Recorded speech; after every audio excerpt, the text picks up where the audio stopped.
जो लाइब्रेरी है और जिनके नाम से लाइब्रेरी है, उनका भी अंबेडकर को अंबेडकर बनाने में एक बड़ा योगदान रहा है।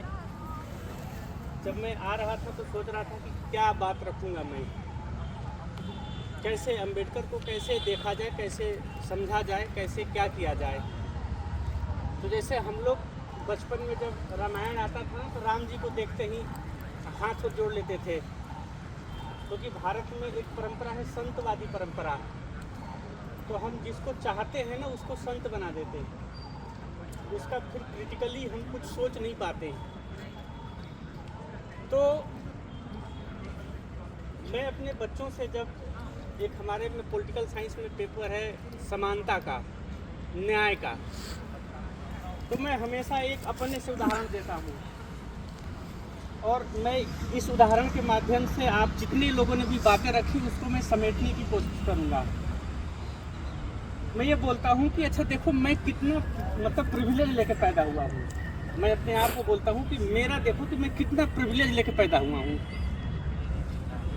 एक तो पुरुष पैदा हो गया, तो जेंडर में सिर्फ पुरुष ही बढ़िया कंडीशन में है। अब वो दूसरा वाला पुरुष किस कंडीशन में, उसके बाद में एज ए पुरुष अब जितने भी जेंडर हैं उसके साथ सोसाइटी में क्या क्या हो रहा है।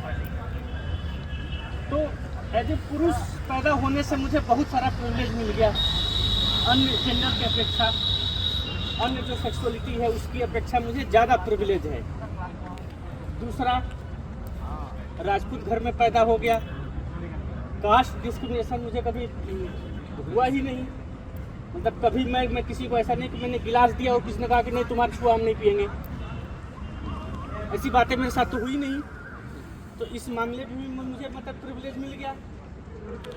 मैं कभी धार्मिक उत्सव में शामिल हुआ, मुझे कोई नहीं कहा तुम उधर चलो, मुझे उसका भी प्रिविलेज मिला। गोरा हो गया मतलब है, तो कलर वाइज भी मुझे प्रिविलेज मिल गया। हाइट भी अच्छी है। तो जो नस्ल वाला जो मामला है कि तुम छोटे हो, ये हो, दुनिया भर का जो सोसाइटी में होता है बॉडी शेमिंग, उससे भी हमको प्रिविलेज मिल गया। उसके बाद अच्छे यूनिवर्सिटी से पढ़ भी लिए, नौकरी भी लग गई, तो इकोनॉमिकली प्रिविलेज भी ठीक से मिल गया। लेकिन ये कितने लोगों के पास है? मुद्दा ये बात है। और हम जब जन्म लेते हैं तो किसी से सोर्स तो लगाते नहीं हैं कि हमको गोरा पैदा कर देना, हमको काला पैदा कर देना, हमको इसके घर में पैदा कर देना, हमको उसके घर में पैदा कर देना। अगर पैदा होने की अगर स्वतंत्रता होती और हमको पता होता कि हमको किसके घर पैदा होना है, तो एलन मस्क के घर सबसे ज़्यादा लाइन लगती है उसका, रजिस्ट्रेशन सबसे ज़्यादा उसके घर होता। भाई जन्म से ही हम अरबपति हैं, या किसी पॉलिटिकल फैमिली में पैदा हो जाते, जन्म से ही सांसद विधायक साला बनना तय है, न कोई मेहनत न कोई कुछ हो। पर 562 देशी रियासतें खत्म हो गई और 562 देशी परिवार जो हैं, पॉलिटिकल फैमिली पूरी पॉलिटिक्स चला रही। तो ये एक बड़ा बात है कि ये प्रिविलेज कितने लोगों के पास है। जब हम इस प्रिविलेज से जन्मी असमानता के ओर जब देखते हैं, तो हमें इस देश में अंबेडकर दिखाई देते हैं। हम ये देखते हैं कि इन समस्याओं का हल कैसे होगा। तो इसलिए मैंने कुछ दिन पहले एक वीडियो बनाई थी। मैं बड़ा चिंतित होता हूँ कि ये संविधान है, इसी संविधान ने इंदिरा गांधी के इमरजेंसी से लड़ लिया, लेकिन यही संविधान अभी के जो लोकतंत्र में इतनी गड़बड़ियाँ पैदा हो रही हैं उससे नहीं लड़ रहा है। क्या कारण? सिस्टम की कमी है। तो मैंने ये जो ऑब्जर्व किया, मैंने जो अध्ययन किया, मैंने ये जो बात उसमें रखी, उसमें ये रखी कि हमारे और आपके बीच का विमर्श क्या है। और हमारे आपके विमर्श के बीच का मतलब नहीं कि यहाँ पे जो 10 लोग बैठे हैं उनके जो गांव में, गली में, चौराहे पर जो बात चल रही है पॉलिटिकल, उसमें आप देखेंगे कि मेन धर्म है और जाति। थोड़ा थोड़ा संविधान का मुद्दा भी 24 में थोड़ा सा जोर पकड़ा था, तो मामला थोड़ा सा जो 400 पार की बात कर रहे थे वो 244 पे आ गए सारी मशीनरी के बावजूद भी। लेकिन फिर हम उसी पे आ गए,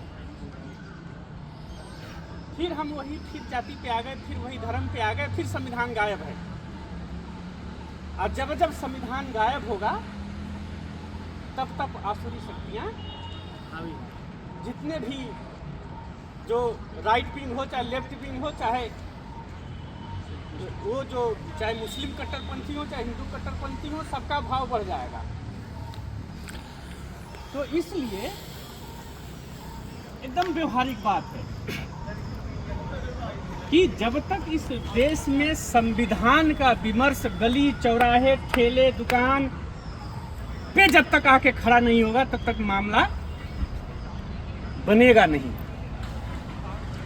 इसकी जरूरत है, और इसकी जरूरत तब होगी जब हम लाख वंचनाओं को सहते हुए भी, जैसे अम्बेडकर भी कितने तिरस्कार सहे, लेकिन जब संविधान बनाने की बारी आई तो उन्होंने उन सारे तिरस्कार को अलग करके एक ऐसा संविधान बनाया जिसमें सबके लिए स्पेस है। तो ये हमें एक ऐसा संतुलित, बड़ा ये कठिन काम है, ये बड़ा कठिन काम है। अपने वंचनाओं को समझते हुए भी एक संतुलित दिमाग को स्थापित करना ये बड़ा मुश्किल काम है, क्योंकि हमने किसी को हाथ थमाया और वो हमको इसलिए पानी नहीं पिया कि हम किसी अन्य जाति से हैं, अब मन में गुस्सा आ गया। तो अगर ये गुस्सा संतुलित नहीं होगा तो भी दिक्कत है। तो इस समय आप देखेंगे कि जितने भी दल हैं वह आपको संतुलित नहीं रखना चाहते। मैंडनेस ऑफ क्राउड, सबका अपना एक खांचा है और उस खांचे में सब भर देना चाहते हैं, स्वतंत्र कोई रहने नहीं देना चाहता। तो as a academician, as a student, हमें इस पे काम करने की ज़रूरत है। जैसे जो प्रतिनिधित्व की बात आ रही थी, तो मैं गया था एक जगह लेक्चर देने, तो मुस्लिम लड़कियां ज़्यादा थी। तो मैंने कहा कि अगर मोहम्मद साहब मतलब लड़की होते तो 4 शादी का इजाज़त देते, या तुम्हें अगर कुरान लिखने का मौका मिलता है एज ए वीमेन तो तुम 4 शादी का देते इजाज़त? सारी लड़कियों ने एक हाथ से उठाया कि नहीं सर नहीं देते। इसलिए प्रतिनिधित्व जरूरी है। धर्म की रचना जो कर रहा है उसमें फॉल्ट हो सकता है, तो ये जो संसद में बैठ के कानून बनाते हैं उसमें भी फॉल्ट लाजमी है।